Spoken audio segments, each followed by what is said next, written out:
10 surprising facts about fertility treatment. Number 1, it is very common. 1 in 7 couples go through fertility treatment, which is a really high number.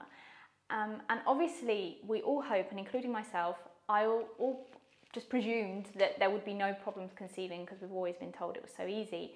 But you know, I was 1 in 7, and so many people are experiencing this that it's a lot more common than you might think. Number 2, it's very time consuming.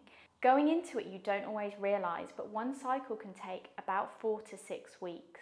So you are engulfed in this cycle of fertility treatment, and it can last quite a long time. And that doesn't actually include having investigations or preparing in the build-up to fertility treatment, the number of cycles that you might need. So you can see why it takes over so many aspects of people's lives, because there is a lot of time that goes into this. Number 3, your mental health can be as equally as affected as your physical health. And you know, I was also guilty of this. Going into it, I just thought about the physical side of things. Oh, you know, these injections and these tests and this thing and all the physical aspects. But actually, the mental load of going through this is quite overwhelming. So it's very, very important to focus on your mental health and take check of your mental health when you're going into this process. Point number 4, you might need it even if you already have children or a child. It's a very common misconception that once you've conceived once, that you are just going to conceive again. So many couples have problems the second time round or third time round. And there's a number of factors that are linked to it. It can be age, it can be a health condition that has advanced, it could be a new partner. Sometimes, you know, we just don't know, but it's a lot more common than you may think. The success rates with fertility treatment are actually very frustrating because they're not as high as you might think. For your first cycle, your chance of success is about 37%, and it's estimated that it takes an average of 3 cycles before you have success. And I'm not saying this to make you feel terrible about going into it, but it is important to be realistic and to know the facts and know the statistics before you begin. Point number 6, some rounds get cancelled. It isn't uncommon for a round to get cancelled, and that can be because of a number of reasons. Maybe your body doesn't respond to the stimulation medication as it should. Maybe on retrieval there aren't any mature eggs. I do know of cases where men have had performance anxiety on the day of retrieval, so they haven't been able to produce a semen sample, which means that the cycles had to be cancelled. So there are a few things that mean it can be cancelled.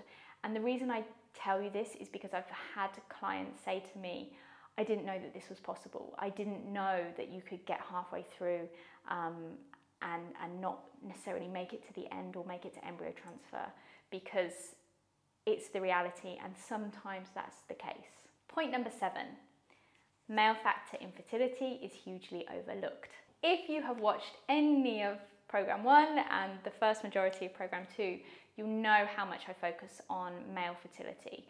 And not because it's a blame game, but because it takes 2 people to make a baby. So unless you are using a sperm donor, it's important, or an egg donor for that matter, it is equally as important for men and women, if you're going into this as a couple, to be on board.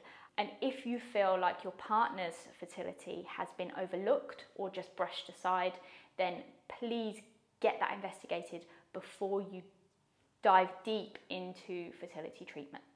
Point number 8.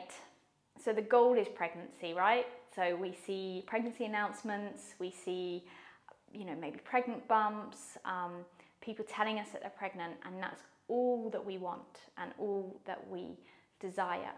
And fertility treatment can get you there, and it gets millions and millions of people there. But when you get there, it's so interesting because it does open up a whole new level of anxiety. Your goalposts change, and there's a lot associated with, once you get pregnant, the journey that you have to go through from that point.